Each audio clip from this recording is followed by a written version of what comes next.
ఈ అపాలజీస్ నేను చెప్పాల్సిన వ్యక్తులు ఎవరంటే, ఆ రోజు ఆ స్టేజీ మీద ఉన్న నా తోటి నటీనటులకు, ఆడబిడ్డలకు చెప్పాలి ఫస్ట్. ఆ పదాలు దొరలకూడదు. నా జీవితంలో ఎప్పుడు దొరలలా అలాగా. 30 సంవత్సరాలైంది ఇక్కడికి వచ్చి నేను. అన్ని సంవత్సరాలు పాలిటిక్స్లో ఉన్న ఏ రోజు కూడా ఒక చిన్న మాట జగన్ గారినైనా, లేదంటే ఏ మహిళనైనా, లేదంటే ఏ పార్టీనైనా నా హద్దు దాటి మాట్లాడలా. అలాంటిది మరి భగవంతుడు ఎందుకో అలా దొర్లిపోయింది. నాకు కాన్షియస్ ఎలా మిస్ అయింది అనేది చాలా బాధపడ్డాను. నాకు తెలుసు బయటికి రాగానే గెస్ట్తో అన్న, అబ్బాయి దొర్లేసాను అన్న. సో దానికి మీ అందరికీ సిన్సియర్ అపాలజీస్ చెప్తున్నాను, ఆ 2 పదాలకి, నా ఆడబిడ్డలకి.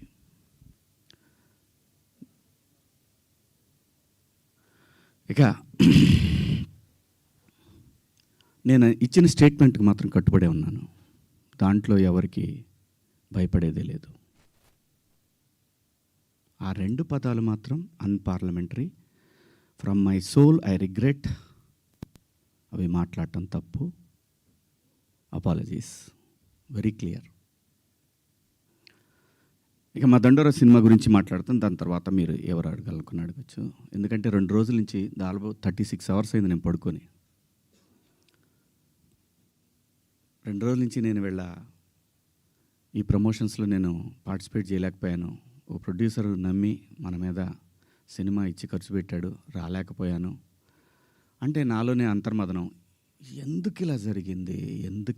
అన్ని సంవత్సరాలు పాలిటిక్స్లో మాట్లాడినా ఎప్పుడు తప్పు మాట్లాడాను నేను, ఎందుకు ఇలా జరిగింది, ఏమైంది అని అనిపించింది.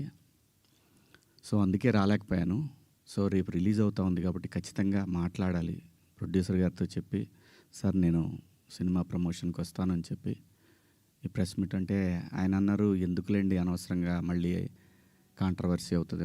లేదు, మీ దగ్గర డబ్బులు తీసుకున్నాను కాబట్టి నేను ఖచ్చితంగా మీ సినిమాకి నేను నా వంతు నేను ప్రమోషన్ చేయాలి అని చెప్పాను. అలా రేపు 25వ తారీఖు క్రిస్మస్ నాడు రిలీజ్ అవుతుంది ప్రపంచవ్యాప్తంగా ఈ సినిమా. తప్పకుండా మీ దగ్గరలో ఉన్న థియేటర్లో మీకు వీలైతే చూడండి. ఒక మంచి సినిమా, సమాజాన్ని పట్టి పీడిస్తున్న కాస్ట్ సిస్టమ్ మీద ప్రేమ పట్ల ఉన్న వ్యతిరేకత తరతరాలుగా నడుస్తున్నా కూడా భవిష్యత్తులో కూడా నడుస్తుంది. ఆ వ్యతిరేకత కుటుంబాల నుంచి వాటిని గాఢంగా గట్టిగా స్పృశించింది ఈ కథ. అలాగే అసమానతలు, ఈ మనుషులు ఉన్నంత వరకు ఉంటే ఈ అసమానతలు ఎన్నోసార్లు చెప్పే ఉంటారు, అయినా మనుషులు మారతారేమో అనే ఆశతోటి పని చేసుకుంటా పోవాలి, నెక్స్ట్ తరాలకి అందించి మనం వెళ్ళిపోవాలి. అలా చేసిన సినిమా ఇది.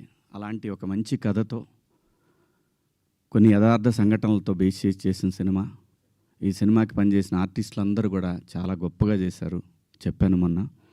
అలాగే ఈ సినిమాకి పనిచేసిన మ్యూజిక్ డైరెక్టర్ కానివ్వండి, ఆర్ట్ డైరెక్టర్ కానివ్వండి, ప్రతి ఒక్కళ్ళు కూడా నేటివిటీని ఆ 1998, 2000 ఇంకా అంతే 2005 ఆ మధ్యలో వచ్చినటువంటి ఇన్సిడెంట్లను బేస్ చేసుకొని ఓ చక్కటి లవ్ స్టోరీ విత్ కాస్ట్ని గట్టిగా చాలా గట్టిగా స్పృశిస్తూ చేసిన సినిమా ఇది. సో దగ్గరలో ఉన్న థియేటర్లో మీరందరూ వెళ్ళి చూడండి. పండగే కాబట్టి అందరూ వెళ్ళి చూస్తారని ఆశిస్తూ,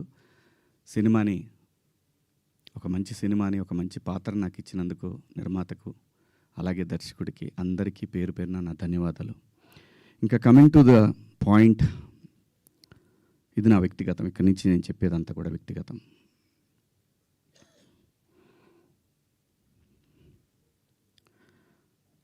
నాకన్నా ముందు చాలామంది గొప్ప గొప్ప జర్నలిస్టులు లైక్ గంగాధర్ శాస్త్రి గారు కానివ్వండి, తెలుగు జాతి మొత్తం వాళ్ళ మాటల్ని వింటూ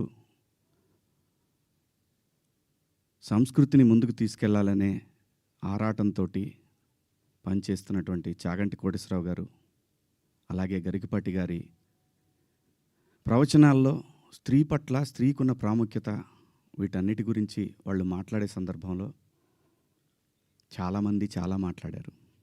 మరీ ముఖ్యంగా సినిమా ఇండస్ట్రీ గురించి కూడా అలాంటివి చెయ్యొద్దు మీరు. అలా చేయటం వల్ల, అలా ఉండటం వల్ల, అలాంటి కట్టుబొట్టు వల్ల బయట సినిమాలో ఎలాగైనా చేసుకోండి మీరు. దానికి సెన్సార్ ఉంటది కాబట్టి మీరు పరిధులు దాటలేరు. బయటకొచ్చిన తర్వాత మీరు ఇబ్బందులకు గురవుతారనే విషయాన్ని పదే పదే ఎంతోమంది పెద్దవాళ్ళు, సంస్కృతి సంప్రదాయాల పట్ల అవగాహన ఉన్నవాళ్ళు జనరేషన్స్‌కి చెప్తూనే వచ్చారు. నేను అలా మాట్లాడటానికి ప్రధానమైన కారణం ఏంటంటే, లూలు మాల్‌లో నిధి అగర్వాల్ తను పడ్డ వేదన, తన కారులోకి వచ్చిన తర్వాత తను ఎంబ్రాసింగ్‌గా ఎలా ఫీల్ అయిందో అది నా మైండ్‌లోంచి పోలేదు. వారం రోజులవుతున్నా నా మైండ్‌లోంచి పోలా. ఆ తర్వాత ఇమ్మీడియేట్‌గా సమంత గారి మీద. తెలుగు సినిమాలో నేను ఈ ఇండస్ట్రీకి వచ్చిన తర్వాత 90% ఆర్టిస్టులు, ఫీమేల్ ఆర్టిస్టులు ఎప్పుడు కూడా లైక్ రమ్యకృష్ణ గారు కానివ్వండి, జయసుధ గారు కానివ్వండి, విజయశాంతి గారు, వీళ్ళు కట్టుకున్న శారీస్ మీద, వీళ్ళు వేసుకున్న డ్రెస్సుల మీద షాపుల్లో అమ్మేసేవాళ్ళు అనమాట. నేను ఎవరిని ఈ డ్రెస్సులు వేసుకోండి, ఆ డ్రెస్సులు వేసుకోండి, మీరు కప్పేసుకోండి అని నేను చెప్పలేదండి. నేనెవడిని చెప్పడానికి? సమాజంలో ఏ రుగ్మత వచ్చినా కానీ సమాజం సినిమా వల్ల చెడిపోతుంది, మీరు వేసుకునే డ్రెస్సుల వల్ల చెడిపోతుంది, మీ సినిమా వల్లనే ఈ ప్రపంచం నాశనం అవుతుందనే మాటలు వింటూ ఉన్నాం కాబట్టి తరచు ఇక్కడే బతికి, ఇక్కడే నా కుటుంబాన్ని ముందుకు తీసుకెళ్తూ, నా పిల్లల్ని చదివించుకుంటూ, ఇక్కడొచ్చిన డబ్బులతో చదివించుకుంటూ, సినిమాని ఎవరు అనకూడదు అనే పంతాలో మనం ఎందుకు వాళ్ళకి అవకాశం ఇవ్వాలనేటటువంటి ఆలోచనతోటి నేను ఆ సందర్భంలో వచ్చిన మాటల్లో నాకు ఇప్పటికి కూడా నాకు నమ్మబుద్ధి కావట్లేదు. నేను ఆ 2 పదాలు నాకు ఎందుకు వచ్చినాయని. ఇందాక మన జర్నలిస్ట్ మిత్రులకి నేను నా ఫోన్లో ఉన్న మెసేజ్లు చూపించాను. ఏమని? ఫస్ట్ నేను అపాలజీ చెప్పింది నా భార్యకి. వెంకట గారు మీరు చూశారు కదా, ఎన్ని గంటలకండి? నైటు 1:30కి. 11:18 మా వాడికి నాకే ఎందుకో కొట్టింది, ఏది జారింది, క్షమాపణ చెప్దామని చెప్పి బాత్రూంలో, ఇంట్లో వాళ్ళందరూ బాధపడుతుంటే బాత్రూంలో షూట్ చేసి నేను మా వాడికి పంపించా. అది మీకు కూడా వినిపించాను వెంకట గారు, వేణు మీకు వినిపించాను. ఈ వీడియో కాదు, ఇప్పుడు చూస్తున్న వీడియో కాదు, అంతకుముందే ఆ వీడియో 11:18 ఉంది. నేను మా ప్రసాద్కి పంపించా, వేసేద్దాం అబ్బా ఎందుకని. అది అందరూ ఫ్లోలో వెళ్ళిపోయింది, పెద్దగా ఏమీ లేదు, ఎందుకు కెలుక్కోవటం అన్నారు.